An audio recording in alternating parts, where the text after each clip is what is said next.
quite a few directors are now asking that their director's cut be given a chance. And one of them is Alan Taylor, who, if you don't know, is a very famous director who most prominently is behind Game of Thrones and Sopranos. Probably his best known work is actually in television. He has made quite a few films. Unfortunately, I have to say they're probably some of the worst films of all time, like Terminator Genesis, Thor 2, The Dark World, and other very similar films. So he's not a bad director because you look at his Game of Thrones work especially, and I just did a quick review of Valar Morghulis.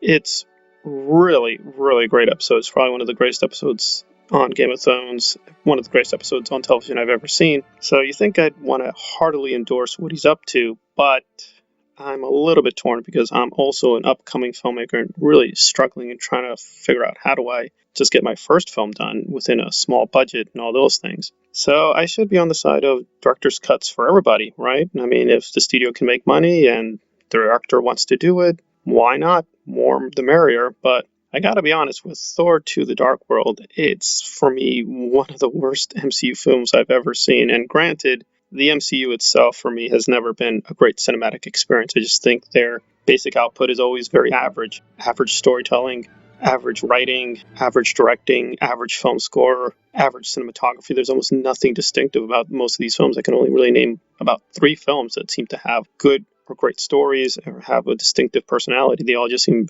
very much like a factory product.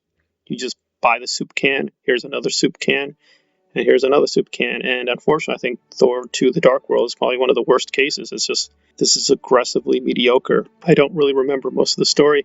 I don't care that I don't remember it. The only thing I kind of remember is Tom Hiddleston. He was pretty good as Loki. Stellan Skarsgård, he also gave, I think, a very memorable performance. He was very funny. But aside from Stellan and Tom, I really didn't care. I thought they led up to an interesting story, but then they abandoned it with Ragnarok. So anything that was good in Thor 2, they pretty much totally betrayed. They didn't care about it anymore. I can see Alan's dilemma because he does have a good pedigree. He came from New York University. He cites Spike Lee as one of his heroes. He has done good substantive work, and he's not a bad director. He's clearly very talented at a technical level.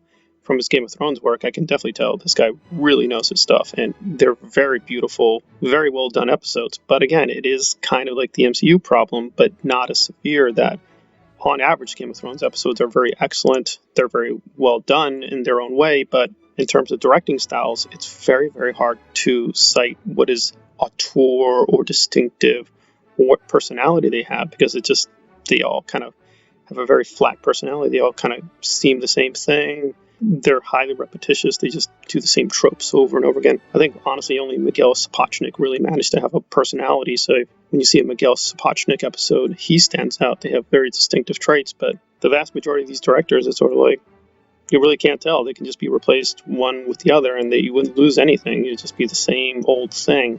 And that's a shame because with Valar Morghulis, that has one of the best scenes in Game of Thrones, the books. It's from Clash of Kings, and when I read it, it's spectacular. It's a really great scene, and it's very, very funny. So obviously it's not as good as the books, but he did manage to find a very creative way to try to reproduce what George Martin did, and they changed quite a few details. In fact, it's a very, very different scene in the book. He is capable of doing good adaptations and working with good material. It's just he's had a lot of bad luck. But again, you're also judged by your choices, and he's not super rich. He only has $5 million, but he has the wherewithal to do a more independent project. So it's one of those things where you got to make choices in your career where, all right, this may be a huge burden. It may take some bit of money for myself, but I've got to make a choice that this is creatively what I want to do. Because again, with Thor: The Dark World, that was offered to Patty Jenkins, but she told Kevin Feige straight up, well, I do want to do the film, but I think the script needs a lot of work. If you allow me to change a lot of things in the script,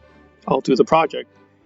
And Feige and the producers told her, no, this is the script. We need you to be basically willing to do most of it and be tied to it. And she was like, no, can't do that. I just don't think this is going to be a good film with the script we have, so I'm going to have to say no.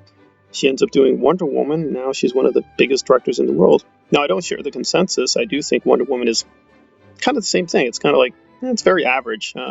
I'd give it a 7 out of 10. I do think it's a good movie, but I don't think it's the greatest movie of all time. I don't see why people think she's such a great director from that, but It was a well-done film, and even the worst parts of it are not hers. It's the studio forcing her to make certain decisions. So yes, with Alan, I do feel sorry. He has a lot of bad luck. He's worked with Dan and Dave, who've done some of the worst television and ruined the legacy of Game of Thrones, including himself and his work. He's also had the bad luck of being in some of the worst sequels like Terminator and Thor 2 The Dark World. Again, he has at least honesty. This was not the film he wanted to make. It's what Marvel forced him to make. Again, that's the thing. You have to make choices here of being wise about your decisions. Well, maybe you shouldn't have said yes to the project. Maybe work on your own projects. Again, it's not a sharp binary. Again, it's hard, right? There are only so many hours in the week. There are only so many things you can do, and paying for your own film is extremely expensive. It is very expensive, and nobody may notice these things. So it's a tough thing, but there is a reason why Paul Thomas Anderson, Stanley Kubrick, Kurosawa, you go through the list, we care about the vision of those people. When they announce we may have a director's cut of this film or that film by that director, we care because, again, they have a very distinct personality and individuality. I just don't think Taylor has that enough for me to warrant being a part of this movement to get Thor to the director's cut.